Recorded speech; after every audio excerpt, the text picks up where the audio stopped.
Welcome to this episode of the Dropout Multi Millionaire Podcast, where we talk about tactical business strategy, building high-performance sales teams, and growing your business. If you're ready to break free from the status quo and join the ranks of the mavericks, the rebels, and the renegades who refuse to conform and instead build multi-million-dollar businesses, then buckle up, because here we go. Welcome back to the Dropout Multi Millionaire Podcast. I'm your host, Brian Will, and today I want to talk about motivation. And I want to ask you three questions today. One, what are the two types of motivation? Two, who needs to be motivated? And three, why do they need to be motivated? And I want to start with the two types of motivation. And those are internal motivation and external motivation. Now, internal motivation is just that. I am motivated to accomplish whatever it is I'm trying to do. It could be a business, project, or whatever. In my case, I was building a business. And I can tell you that when I was young and starting out, I was one motivated dude.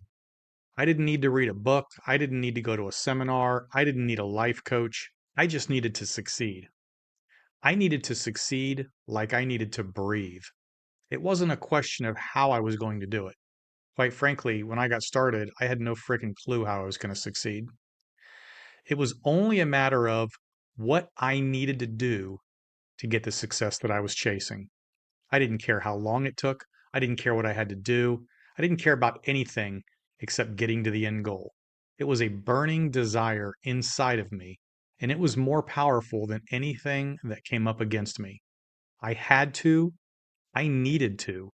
It was the only goal I had. I called it my why, and my why was bigger than all of my problems. So the question is, in my case, what was my why? What was my internal motivation? And how could this potentially relate to you? And I got to tell you, unfortunately, in my case, it was anger. And the thing about anger is that anger is emotional, and emotions are very powerful. You see, I'd failed in high school. I had parents who told me that I wasn't going to achieve anything big. I was the kid that nobody thought would amount to anything. I was angry about my life. And that anger drove me to prove to the world that I wasn't that loser kid that everybody thought I was. I needed to win to prove them that they were wrong. And that is what drove me. And so when in my life, when the shit hit the fan, I would just get mad.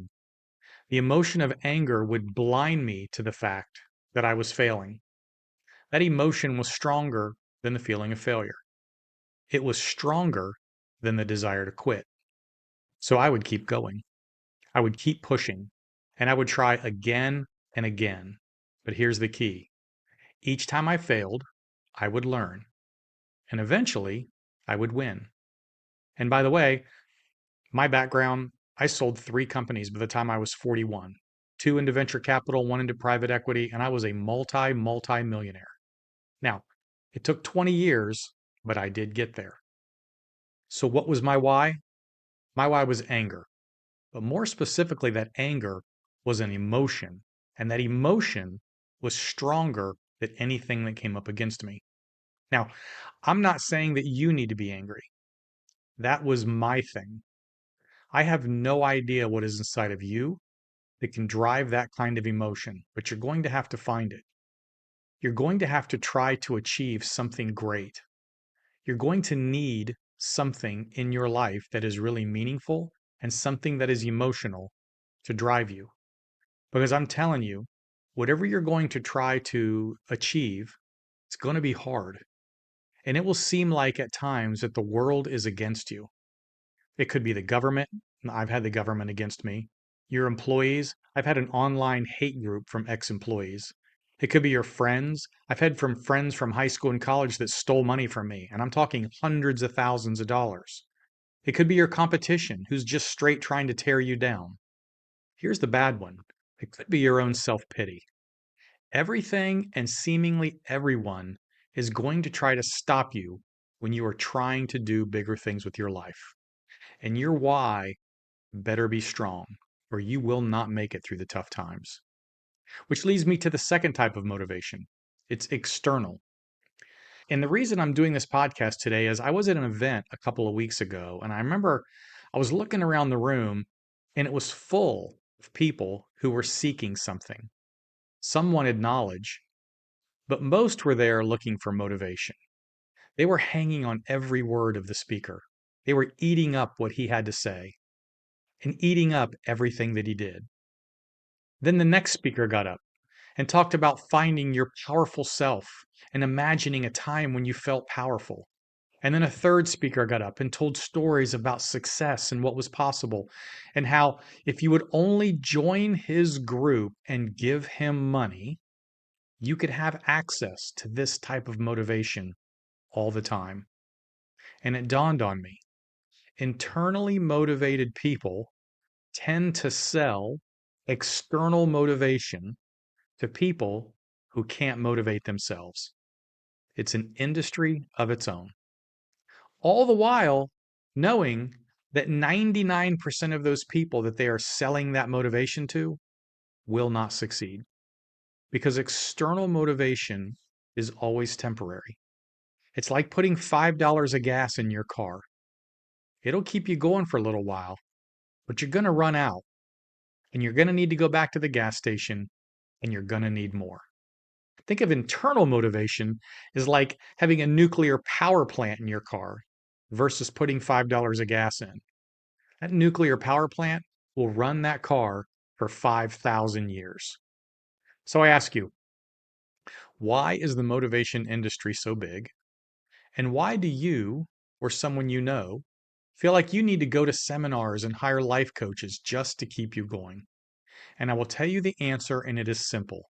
Your why is not strong enough to sustain you through the problems that you're coming up against. You need a stronger why. Why are you doing this? Or you will probably fail. So here's the deal. If that is you, then maybe you need to do some serious internal reflection with yourself. You need to figure out why you're doing what you're doing. And is it worth the problems? Is it worth the risk? Is it worth what you're going to have to do to get there? And then I would ask you, why do you think it's worth it? If you don't already have an answer, this is not an easy task. Maybe you need to brainstorm with someone, but make no mistake, you're going to need to figure this one out.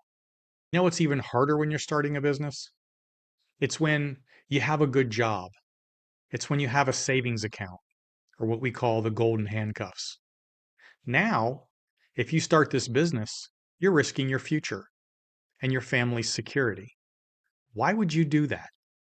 Maybe you shouldn't, because if your why's not big enough, all you're going to focus on is what you're losing.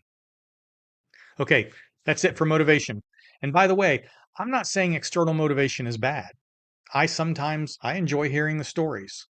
But just understand that the ultimate goal is to get self-motivated to get you through the extremely personal and emotional issues that are going to pop up when you're trying to build something. You need a strong why. This is what will drive you to ultimate success. And who knows, maybe then you can sell your internal motivation to other people. And finally, if you're in sales, don't forget my new sales course. It's now available online through my website, brianwillmedia.com/sales. This course will teach you the psychology of sales. It will teach you why people do and don't buy from you. It's a 15-video module masterclass in sales along with a workbook. It's a shorter version of everything I teach in my face-to-face trainings. You also have the option after the course to work with me one-on-one to really drill down your sales skills. I'm telling you, this course will make you and your sales team better. So that's it for today. I appreciate you being with me on the Dropout Multi Millionaire Podcast. And remember, you have to be in the game to win the game. So let's get in the game. I hope you enjoyed this episode, and if you would like to get more information on either one of my books or my one-on-one coaching programs, you can find me at brianwillmedia.com or thedropoutmm.com.